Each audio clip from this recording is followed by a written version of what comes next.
I, 58 male, have 2 kids. John, 32 male, and Susan, 29 female. And I started a business back in my late 20s after they were born. I've been growing it for the better part of 3 decades. However, my wife and I agreed that we have more than enough for me to retire, and so I am. Some backstory. Back when John was in high school, I gave him a job at my business, and soon after he started, he asked if I could give his friend Sam, 32 male, now 17 when he started, a job as well. John was not interested in the work and quit after 4 months, and I will wholeheartedly admit that was very painful at the time. But Sam loved the job. He continued to work throughout college where he went into the same field as me, and I gave him a promotion when he completed his studies. Sam is very much my protege, and I see him as my second son. John studied finance and, after working at some other places, asked me if I could give him a job. I did, and he's extremely good at what he does. I love the fact that I get to work with both of them. I took my wife, John, Susan, and Sam out to dinner last week to tell them my plan for retirement. Sam will take my place and own 60%, while John and Susan would each get 20%. I've never seen John so furious. He asked how I could choose Sam over him, my own flesh and blood. He also said he's the one who studied running businesses and that he should be the one in charge. I told him that he has only worked for me a few years and already quit once, whereas Sam has been working for me for 15 years, knows all the clients, the products, and the production team, and has their respect. He then asked if he had my respect, and I told him of course. He's the best at what he does, but that doesn't mean he's the best fit for being the boss. My wife and Susan tried to de-escalate the situation, but John left in a huff and hasn't been talking to anyone but Susan since. I know John's heard, but Sam is the better choice since he's been working directly under me for years and knows the ins and outs better than anyone but me. I've tried talking to John and apologizing, but he won't let me. Am I the a-hole? Not the a-hole, but you lack emotional intelligence. It would be obvious to most people that this should be a conversation to have over a long period of time, individually with each of the 3 concerned parties. Announcing the completed decision was bound to set off some unpredictable feelings. Best solution as I see it would have been to sell the business at a below market value to the 3 of them in exactly the proportions you suggested. But only after individually explaining your plan to each of them and getting their feedback, starting with Susan, because she's the one most removed from the business, but most likely to be able to predict her brother's reaction, and tweaking the plan based on their input. But now you've created a rift between them, and it will be increasingly difficult for them to operate as partners. You'll have to talk to them again and find a way to show John that he's not second fiddle to your second son. You're the a-hole. Who you might choose to lead a company you continue to own is one thing, but leaving the majority of your business, and thus presumably your assets, to your business protege rather than your children is quite another. Sam should have been rewarded as a talented employee, with fair compensation and possibly stock awards, but that's it. If you do this, you will ruin your relationship with your children and any grandchildren, and then maybe your wife because of that.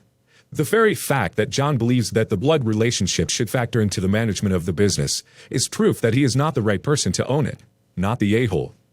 Edit. Some people keep asking why I gave Susan the same amount and what her relation to the business is. She's worked off and on as a contractor, and especially since she has kids of her own. I wanted to give her some financial stability. It's the same with John, as he's never expressed any interest in running the place, and came back to work for me because he got laid off and had a hard time finding another job. I wanted to ensure some financial stability for him while making sure Sam was the one in charge. Edit 2. First, a point of clarity. Nothing has actually been signed yet, and I'm still in charge. Susan came to the house and we just had a long discussion. She's been talking with John, and she told me he feels like this is me telling John that Sam is my real son. I asked her if she felt the same way. She doesn't, but she sees how it looks to John. I then asked her what she thinks I should do, and she told me I should lower her share and give it to John. She said she would rather give him the money than watch him disappear from the family. I also asked if she knew whether he actually wanted or expected to run the business. And as far as she knew, he didn't, and was surprised at how poorly he reacted.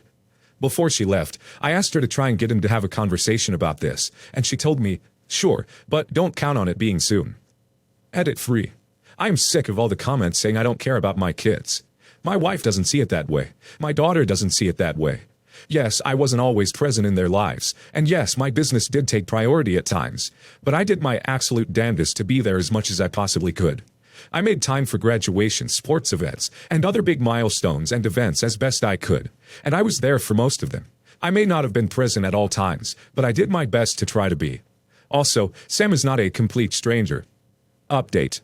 Susan called this morning and told me John is willing to talk this out today at lunch. Just me and him. I'm going to make a list of talking points based on common things I've read here. To everyone saying I should have talked to lawyers, accountants, I agree in hindsight that that would have been best, but I wanted the three of them to know first that I was retiring and my plans as I saw them. Big update. I talked with John for about 2 hours over lunch, and things went good, I think. I started out by apologizing to him for springing it on him without warning, and that he is my son, and he has a say in this. And the first thing I asked him is if he wanted or expected to run the business. He said no to both, and recognizes that Sam is better prepared, and he prefers the work he already does. However, he feels that this is me officially saying that Sam is my real son, and all he is a number cruncher. When he quit originally, it was because he saw me taking Sam under my wing and was jealous.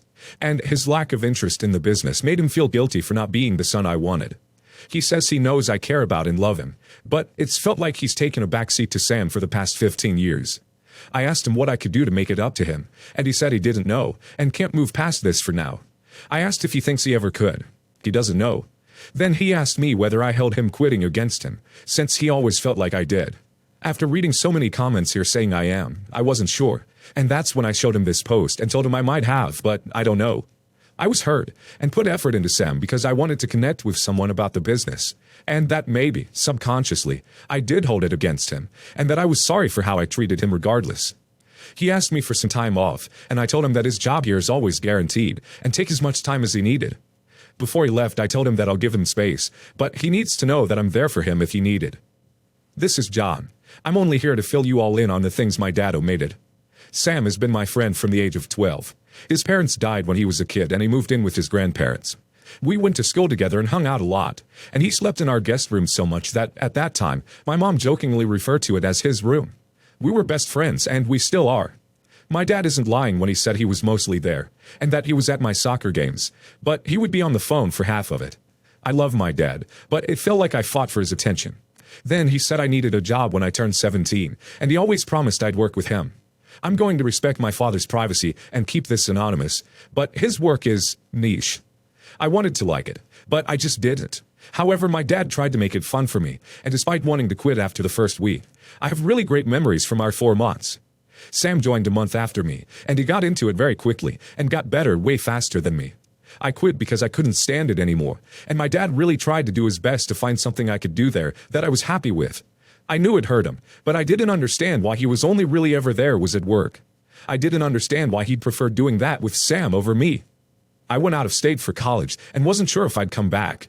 While I was at college, Sam and my sister started dating, and I learned this when I went back for Christmas my first year.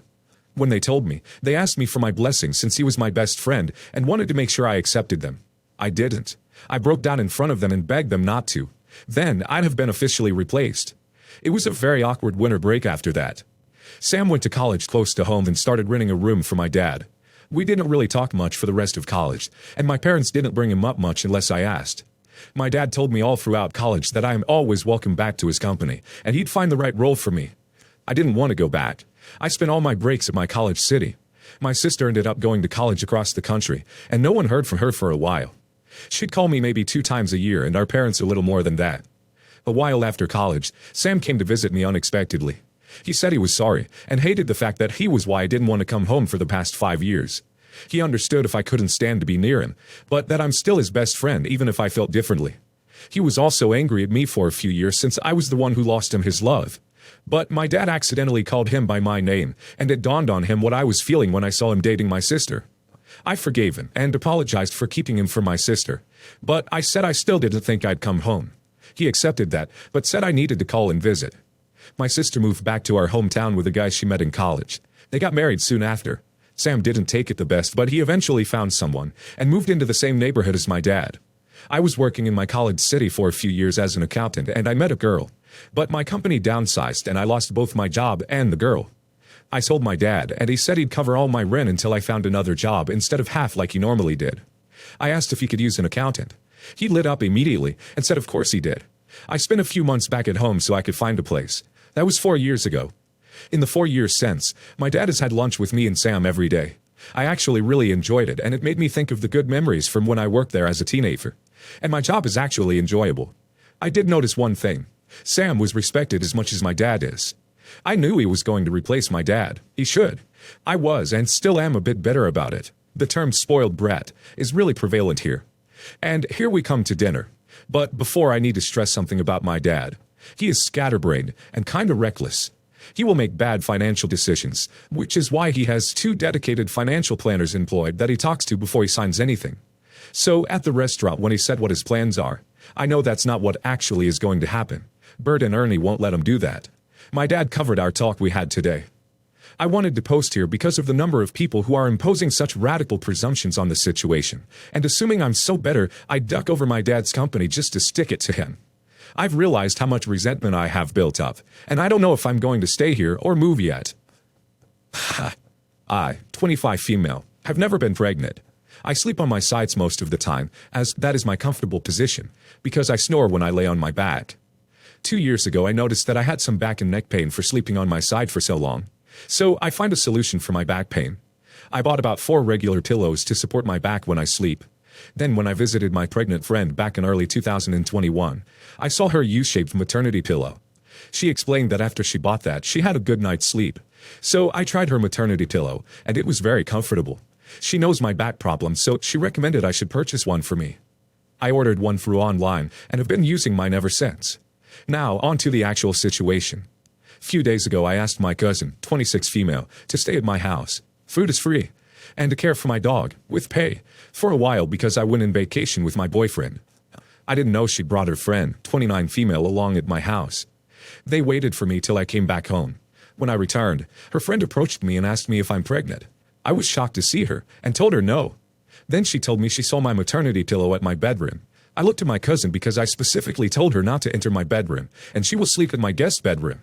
She looked down and didn't meet my eyes. I then told her it's none of her business, and I think it's time for them to leave. She told me that since I'm not pregnant, that I should give it to her. I told her, lady, I don't even know who you are, and I know I had given my cousin an instruction no visitors allowed, yet she broke that rule, and that visitor had the nerve to enter my bedroom. Then she told me that I'm a selfish bee, and I should help and give her my maternity since she's a single mom and can't afford comfort for herself.